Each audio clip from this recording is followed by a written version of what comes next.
టీ20లో తెలుగు కుర్రాడు తిలక్ వర్మ జోరు కొనసాగుతోంది. పొట్టి ఫార్మాట్లో వరుసగా 3వ సెంచరీ కొట్టాడు. ఈ ఘనత సాధించిన తొలి భారత ఆటగాడిగా రికార్డుల్లోకెక్కాడు. సయ్యద్ ముస్తాక్ అలీ టోర్నీలో తిలక్ వర్మ విధ్వంసం సృష్టించాడు.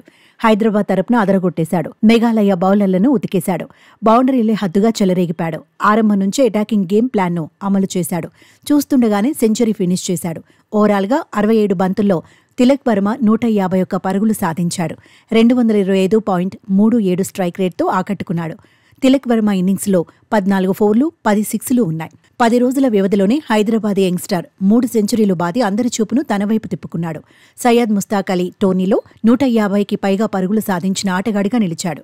టీ20లో ఈ ఘనతను అందుకున్న తొలి భారత బ్యాటర్గానూ రికార్డుల్లోకెక్కాడు. 2019లో సయ్యద్ ముస్తాక్ అలీ టోర్నీలో శ్రేయస్ అయ్యర్ 55 బంతుల్లో 147 పరుగులు సాధించాడు.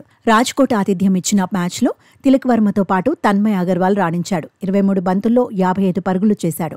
రాహుల్ బుద్ది 30 పరుగులు సాధించాడు. దీంతో హైదరాబాద్ 4 వికెట్లకు 284 పరుగులు చేసింది. టార్గెట్ చేజ్లో మేఘాలయ విఫలమైంది. 69 పరుగులకే ఆలౌట్ అయింది. 180 పరుగుల తేడాతో హైదరాబాద్ గెలిచింది.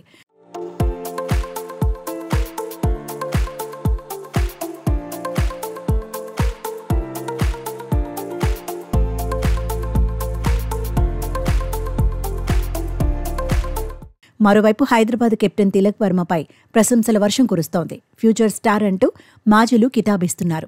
పొట్టి ఫార్మాట్లో వరుసగా 3 సెంచరీలు కొట్టడం మాటలు కాదంటున్నారు. టీమిండియాలోనూ తిలక్ వర్మ సెటిల్ అయినట్టే అంటున్నారు. నిజానికి ఇటీవలే సౌత్ ఆఫ్రికా టూర్లో యువ ప్లేయర్ తన స్టామినా చూపించాడు. సెంచూరియన్లో 107 పరుగులు కొట్టాడు. ఆ వెంటనే జోహెన్నెబర్గ్లోనూ మెరిశాడు.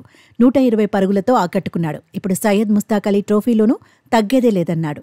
గత 2 సీజన్లలో ఐపీఎల్లోనూ ఆకట్టుకున్నాడు. తిలక్ వర్మను ముంబై ఇండియన్స్ ఇప్పటికే రిటర్న్ చేసుకుంది. మార్చిలో మొదలయ్యే మెగా ఈవెంట్లో యువ ప్లేయర్ బ్యాట్ నుంచి మరిన్ని మెరుపులు చూడొచ్చని అంచనాలున్నాయి.